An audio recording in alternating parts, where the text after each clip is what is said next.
So by now you should have finished all of the monostable circuits. You should understand how to calculate a monostable single pulse. And we're going to move on now to the Astable 555 circuit. Now, quick review. Monostable, one shot. That's the only review we're going to do on monostable. Astable gives us a complete pulse over and over and over again. It has the period that we've talked about before.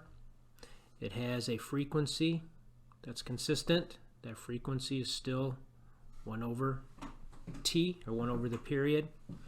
Another name we can call this is called an astable, but we can also call this a free running pulse.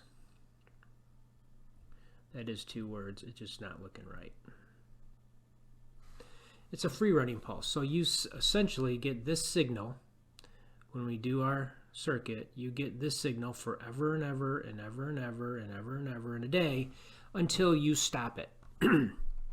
You can start it and stop it with on and off switches, which we can get to later. But really what this has given us, at this point, we can look at is that maybe that's 0 volts, and this up here, is a voltage. We'll call it VCC. Maybe that's 5 volts, maybe that's 10 volts, 9 volts, whatever. This is considered off, this is considered on. 0 volts, voltage applied. 0 volts, voltage applied. It's also known as this one here, since it's ground, can be considered a 0. This one can be considered a 1 and a 0 and a 1 and a 0 and so forth when we get to binary numbers. But what we do with this pulse usually is turn something on and turn something off. So for example, we can take an LED, which you're all familiar with, and we can run this pulse into it from our Astable 555, and we can turn this LED on and then off and then on and then off and then on and so on and so forth. Now, of course, that's going to be dependent, though. I'm going to get into one equation here right now, and then I'll get into the main bulk of the equations in the next video. But quickly, if we wanted to turn this on and off, we would set our period, or our frequency here. I'll start with the period. Maybe we set that at, I'm just going to make up a number, 1 second. That means for 0.5 seconds we're on and 0.5 seconds we're off. So that LED would blink on and off at half-second increments. Okay, now how do we come up with that number? Well, again, it's a number that we define. Now, I've already pre-written the circuit here. This is what it's going to kind of look like in your simulation, being when you bring in the timer. This is pin 3 right here, and 8 and 4 and so forth. That's kind of how it's set up.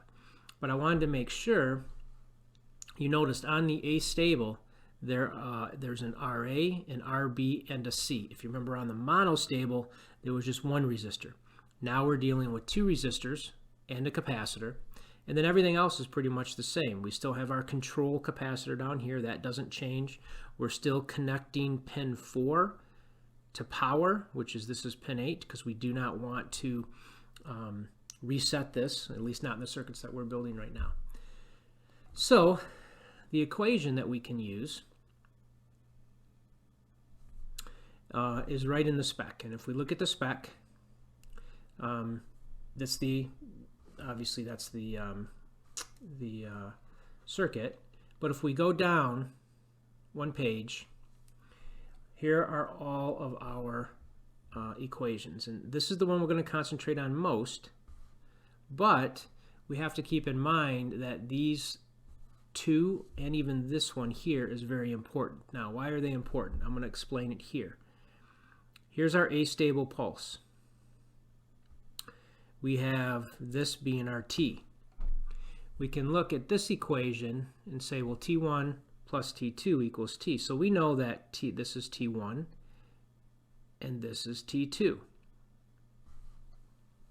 In other words, T1 is the amount of time that the signal is on, and T2 is the amount of time the signal is off.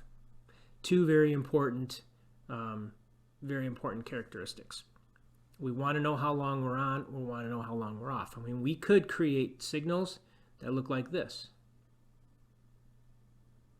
So if this is our T here, we're only on for a very short amount of time and we're off for a longer amount of time. That totally depends on what we want to do. All right.